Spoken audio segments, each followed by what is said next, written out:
তার মানে কি শেখ হাসিনার কথাই সত্যি যে আমাদের সাধারণ শিক্ষার্থীদেরকে ব্যবহার করে শেখ হাসিনার সরকারকে পতন করানো হয়েছিল? যে কোটার বিরোধিতা করা, কোটার সংস্কার করা, যদি আমরা সরাসরি বিরোধিতা করিনি বা বাতিলের পক্ষেও ছিলাম না, কিন্তু সরকার পরবর্তীতে সেটাকে রাজনৈতিক মোড় দেয় আর শেষ পরিণতির সাথে আমরা সবাই অবগত আছি। 5ই আগস্ট যখন আমরা এটা ছাত্রদের স্বাধীনতা ঘোষণা দিয়েছিলাম যে ছাত্র সমাজের হাত দিয়েই পুরো দেশ 5ই আগস্ট স্বাধীন হয়েছিল। স্বাধীনতার পূর্ববর্তী সময়ে আমাদের 9টা দফা ছিল, তার মধ্যে 7ম দফা ছিল যে আমাদের ক্যাম্পাসে আমরা ছাত্র, শিক্ষক, কর্মচারী এবং কর্মকর্তাদের রাজনীতি আমরা নিষিদ্ধ ঘোষণা করব। ওই প্রেক্ষিতে আমরা 17 জুলাই আমাদের প্রায় সকল হল থেকেই আমরা ছাত্রলীগকে, ছাত্রলীগ সহ ছাত্র দল এবং সকল দলীয় প্যানেলে অন্তর্ভুক্ত ছাত্রদেরকে আমরা হল থেকে বের করে দেই বা বিতাড়িত করি।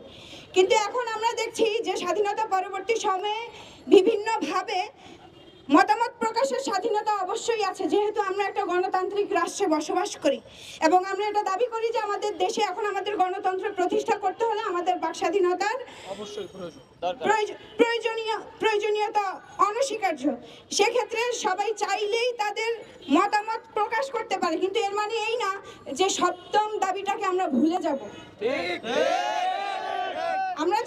আমরা তখন আসলে বিবেচনার মধ্য দিয়ে এই সিদ্ধান্তে উপনীত হয়েছিলাম যে আমরা আমাদের ক্যাম্পাসে আর কোনো দাসত্ব মানব না, আমরা আর কারো দাস হতে রাজি নই। এটা শিক্ষা প্রতিষ্ঠান, এখানে যদি মুক্ত চিন্তার বা গবেষণার সুযোগই না থাকে তাহলে আমাদের পড়াশোনার মনে হয় না কোনো প্রয়োজন আছে।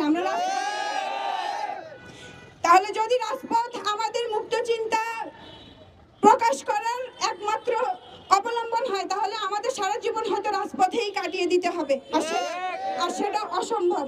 আমরা আমাদের শ্রেণীকক্ষে ফিরে যেতে চাই। আমরা দেখেছি যে সিন্ডিকেটের সিদ্ধান্ত নিয়েছে যে 22 সেপ্টেম্বর থেকে আমাদের ক্লাস শুরু হবে। তা আমরা স্মারকলিপি দিয়েছিলাম আমাদের মাননীয় ভিসি স্যারকে 29 আগস্টে দেওয়ার পর স্যার আমাদেরকে আশ্বাস দিয়েছিলেন যে অবশ্যই যদি তোমরা চাও যে ক্যাম্পাসে রাজনীতি থাকবে না, আর যেহেতু এটা একটা দাবি হিসেবে আগেই উত্থাপন করা হয়েছিল, সেটা আমি তোমাদের সাথে একমত পোষণ করছি এবং আমি চেষ্টা করব। কিন্তু যারা দলীয় এজেন্ডা বাস্তবায়নের জন্য আজকাল হুমড়ি খেয়ে পড়ছেন, এদেরকে আমরা আসলে সতর্ক করা ছাড়া কিছুই করব না। আর আমরা আপনাদেরকে আলটিমেটাম দিয়ে দিতে চাই যে ক্যাম্পাসটাকে এখন শিক্ষার জন্য উপযোগী করার জন্য আপনাদের এই লাফালাফিগুলো বন্ধ করে দিন। আপনারা আপনাদের মতামত প্রকাশ করার জন্য আপনারা ক্যাম্পাসের বাহিরে গিয়ে প্রকাশ করুন।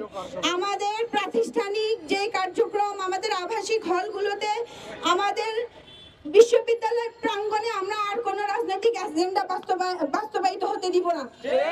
যদি আমরা সংখ্যায় 2 জনও থাকি আর আপনারা 2000ও থাকেন, কিন্তু আমাদের ক্যাম্পাসে আপনারা রাজনীতি ফিরিয়ে আনতে চান, আমরা ওই 2 জন হয়তো মরে যাব, কিন্তু আপনাদেরকে আপনাদের এজেন্ডা বাস্তবায়ন করতে দিব।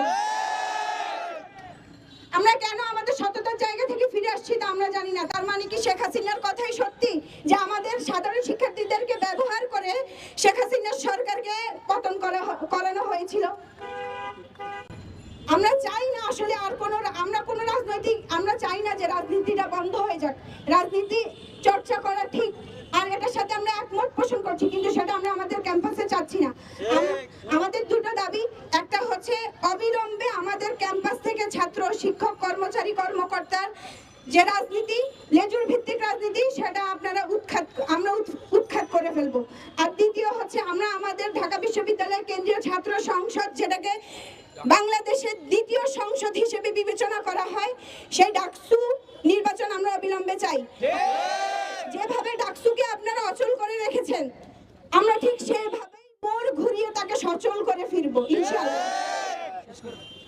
সবাইকে অসংখ্য ধন্যবাদ, আমাদের পাশে থাকবেন।